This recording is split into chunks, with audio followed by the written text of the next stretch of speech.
মুহূর্তে সেরা ডিফেন্ডার কে, এই প্রশ্নে অনেকের নাম চলে আসে। তবে আন্তর্জাতিক ফুটবলে এখন সবচেয়ে ভালো ডিফেন্ডার কে, এই প্রশ্নে বিতর্কের নেই সুযোগ। বেশিরভাগ ফুটবল যোদ্ধা এক বাক্যে স্বীকার করে নেবেন ক্রিশ্চিয়ান রোমেরোর নাম। যদি নাও মেনে নেয় তবে এতে কিছু যায় আসে না, কারণ তার সাফল্য কথা বলছে তার পক্ষেই। 2021 সালে 23 বছর বয়সে দেশের জার্সিতে অভিষেক হয় তার। এর আগে 28 বছর শিরোপার মুখ দেখেনি আর্জেন্টিনা। সেই সময় হেরেছে মোট 7টি ফাইনাল। রোমেরো আসার পর বদলে যায় ইতিহাস। এরপর খেলা 4 টুর্নামেন্টে সবগুলো নিশ্চিত করেছে শিরোপা। তাকে যদি কারো সেরা মানতে আপত্তি থাকে তবে সেটা একান্তই তার ব্যক্তিগত ব্যাপার। আর 10টা ছেলের মতো ক্যারিয়ারে অতটা সংগ্রাম করতে হয়নি তাকে। মধ্যবিত্ত পরিবারে জন্মেছিলেন তিনি।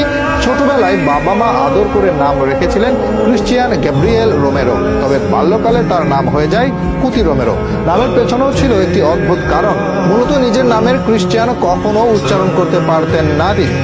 এই ব্যাপারটা প্রথমে লক্ষ্য করেন তার বড় বোন, আর তার সুবিধার জন্যই সে কারণে তখন তার নাম করে দেন কুতি। এভাবেই তিনি ক্রিশ্চিয়ান রোমেরো হয়ে ওঠেন কুতি রোমেরো। বাল্যকালে এই নামেই ছিল তার পরিচয়।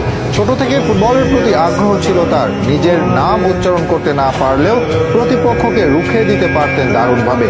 বেলগ্রানোতে মাত্র 2 বছর যুব ক্যারিয়ার গড়ার পর 2016 সালে তারাই মূল দলে সুযোগ করে দেয় তাকে। এরপর আর কখনো পেছনে ফিরে তাকাতে হয়নি কুতি রোমেরোকে।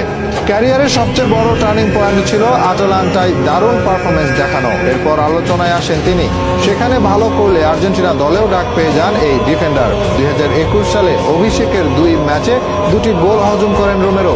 চিলির বিপক্ষে অভিষেক হয় তার। পরের ম্যাচে কলম্বিয়ার বিপক্ষে গোল করেন তিনি। টানা 2 ম্যাচে গোল হজমের পর টানা 10 ম্যাচে কোনো গোল হজম করেন তিনি। দুর্বল ডিফেন্সের আর্জেন্টিনা তাকে দলে পেয়ে একেবারেই ঘুরে দাঁড়ায়। এই সময়ে কোপা আমেরিকা ও ফিনালিসিমা শিরোপা